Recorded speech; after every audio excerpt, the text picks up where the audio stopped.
한 달 매출 1억인데 통장에 돈이 없어요.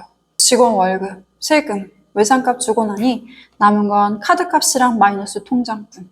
이런 경험 있으시죠? 회계는 세무사에게 맡기니까 괜찮아. 나는 영업만 잘하면 되지. 그렇게 재물을 방치하다가 급전 필요할 땐 신용카드 돌려막기. 사장님이 돈 흐름을 모르는데 어떻게 사업이 무너지지 않겠습니까?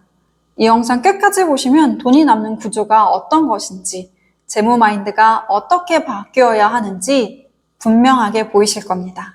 결국 사업에서 가장 중요한 건 돈이 남느냐는 겁니다. 그런데도 우리는 숫자를 두려워하고 재물을 외면하곤 하죠. 이제 사장님 마인드셋을 완전히 바꿔야 할 때입니다. 지금부터 사장님이 꼭 갖춰야 할 재무관리 기본 마인드 5가지를 알려드릴게요. 사장님, 결국 중요한 건 내 통장에 돈이 남는 구조인가입니다. 아무리 매출이 좋아도, 아무리 사람을 많이 써도 재무 마인드가 무너지면 사업도 함께 무너집니다. 지금부터 돈이 남는 사장님으로 바뀌기 위해 꼭 필요한 재무관리 기본 마인드 5가지를 함께 짚어보겠습니다. 첫 번째, 매출보다 현금 흐름을 먼저 봐야 한다. 이런 경험 있으실 겁니다. 이번 달 매출 5천 찍었는데 왜 통장은 텅 비었지? 이유는 간단합니다. 우리는 매출만 보고 현금 흐름을 놓치고 있기 때문이에요. 현금 흐름은 말 그대로 돈이 언제 들어오고 언제 나가는지를 보여주는 사업의 혈관입니다. 매출이 아무리 높아도 외상 비중이 크거나 카드 결제가 많은 구조라면 실제 유입되는 현금은 적을 수밖에 없습니다. 그런데 월세, 인건비, 세금 같은 고정 지출은 날짜가 정해져서 꼬박꼬박 나가죠. 이 타이밍이 어긋나면 매출이 1억이어도 자금이 부족해지는 게 현실입니다. 사장님이 매출표만 보며 안심할 게 아니라 매달 현금 흐름표를 직접 그려보셔야 해요. 가장 간단한 방법은 이번 달 유입과 유출 예상 금액을 날짜별로 정리하는 겁니다. 이걸 하다 보면 2주에는 카드 결제가 몰려서 돈이 모자라겠구나. 외상 회수가 늦어지면 다음 주 인건비가 위험하겠네? 라는 감각이 생깁니다. 현금 흐름을 통제하는 순간 사업의 안정성은 달라집니다. 언제 돈이 들어오는지가 아니라 언제 돈이 필요한지를 먼저 보셔야 돈이 남는 구조를 만들 수 있습니다. 두 번째, 대표는 잔고를 책임지는 사람이다. 사장님, 직원은 결과만 보고합니다. 하지만 사장님은 잔고를 책임져야 합니다. 사업이 아무리 커져도 통장에 돈이 없으면 그건 성장 아니라 위기입니다. 돈이 많아 보이는 순간에도 잔고는 금세 마를 수 있어요. 들어올 돈은 외상, 나갈 돈은 확정일 때 실제 돈이란 건 언제든 사라집니다. 이게 바로 잔고를 사장님이 직접 들여다봐야 하는 이유입니다. 경리하게 맡겨두는 건 좋아요. 하지만 판단은 사장이 해야 합니다. 이번 달 경비가 부담되니 인력을 조정할까? 재고 부담이 크니까 발수를 줄여야겠다.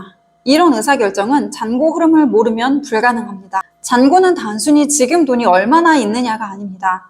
잔고의 변화 추이를 봐야 합니다. 지난달보다 줄었는가? 지출 대비 들어오는 돈의 흐름이 빠른가? 느린가? 이게 사장님의 눈에 보여야 사업이 망하지 않습니다. 잔고를 모른 채 결정하는 건 눈 감고 운전하는 것과 같습니다. 운이 좋으면 몇 달 버티겠지만 언젠가는 반드시 사고 납니다. 사장님의 손 안에 통장 잔고가 보여야 내가 지금 어디쯤 서 있는지, 앞으로 얼마만큼 갈 수 있는지가 보입니다. 세 번째, 사장님 급여는 반드시 고정으로 챙겨야 한다. 지금 월급 챙길 때가 아니에요. 직원 월급 주기도 빠듯해요. 많은 사장님들이 이렇게 말씀하세요. 이해는 됩니다. 하지만 이건 재무적으로 위험한 선택입니다. 사장이 월급을 포기하는 순간 사업 구조 자체가 왜곡되기 시작해요. 매출이 늘어나도 사장님이 가져가는 돈은 제자리거나 줄어듭니다. 그럼 무엇을 기준으로 사업을 유지하고 있는 걸까요? 사장 급여는 단순한 보상이 아닙니다. 사업의 운영비 구조를 측정하는 지표입니다. 내가 빠져도 돌아가는 시스템을 만들려면 내 인건비를 포함한 구조가 반드시 계산돼야 하거든요. 또한 고정급여를 정해놓으면 사장님도 숫자 감각이 생깁니다. 얼마 벌어야 내 급여가 가능하고 그걸 위해 어떤 전략이 필요한지 보이죠. 사업이 커질수록 사장 본인의 시간과 에너지도 비용으로 계산되어야 합니다. 그걸 무시하면 결국 몸만 망가지고 사업은 멈춥니다. 사장님 본인의 몸값을 챙기세요. 그게 사업을 지속 가능하게 만드는 가장 기본적인 마인드입니다. 네 번째, 투자와 지출을 구분할 줄 알아야 한다. 사장님, 돈 쓸 일은 늘 많습니다. 마케팅, 리뉴얼, 장비 교체, 새로운 채널 확장까지. 근데 이걸 다 투자라고 부르면 안 됩니다. 투자는 반드시 회수가 가능한 지출입니다. 즉, 언제 얼마를 회수할 수 있는가에 대한 계산과 전략이 없다면 그건 감정 소비이자 비용일 뿐이에요. 예를 들어 1,000만 원을 들여 인테리어를 바꾸고 고객 반응 좋아지겠지? 라고 기대하면 안 됩니다. 그게 월 매출에 얼마 영향을 주고 몇 개월 안에 원금이 회수되는 구조인지 시뮬레이션을 해야 진짜 투자입니다. 많은 사장님들이 브랜드나 자존심 때문에 고급 이미지, 비싼 광고를 결정합니다. 하지만 수익이 없으면 그건 멋만 남고 피는 마르는 구조가 돼요. 지금 내 사업이 돈을 버는 구조인지 아니면 계속 비용이 늘어나는 구조인지를 지출 항목 하나하나 볼 때마다 질문하세요. 이건 진짜 수익을 만드는가? 내가 지금 감정에 끌려 결제하고 있는 건 아닌가? 투자와 지출의 경계선인 사장님의 마인드에서 갈립니다. 5번째, 매달 재무 체크리스트를 정리해야 한다. 사장님, 재무 관리 어렵다고 생각되시죠? 근데 사실 매달 딱 5가지만 정리하면 90% 이상은 다 커버할 수 있어요. 이달 매출 대 지출, 실제 입금 타이밍 대 지출 타이밍, 고정비 비율, 최근 3개월간 투자 대비 회수율, 잔고 추이와 급전 필요 가능성. 이걸 매달 손으로라도 정리해보세요. 특히 수익 대비 고정비 비율이 40% 이상이라면 지금 경고등이 켜진 겁니다. 또 지출 타이밍을 분석하면 다음 달 세금, 인건비, 대금 결제가 몰리는 시기도 미리 예측됩니다. 그럼 미리 외상수금을 당기거나 광고비를 조정할 수 있겠죠. 데이터 기반 경영을 하려면 거창한 ERP 시스템보다 일단은 나만의 체크리스트부터 만드는 게 먼저입니다. 매달 반복하다 보면 감이 아니라 구조로 움직이는 경영을 할 수 있어요. 숫자는 절대 거짓말하지 않습니다. 그 숫자를 읽는 눈이 당신의 사업을 지켜줄 무기가 됩니다. 예전에 한 사장님이 이런 얘기를 하셨어요. 내가 한 달 매출 1억 찍고도 가정에 가져간 돈이 200만 원도 안 될 줄은 몰랐어요. 그제야 정신이 번쩍 들더라고요.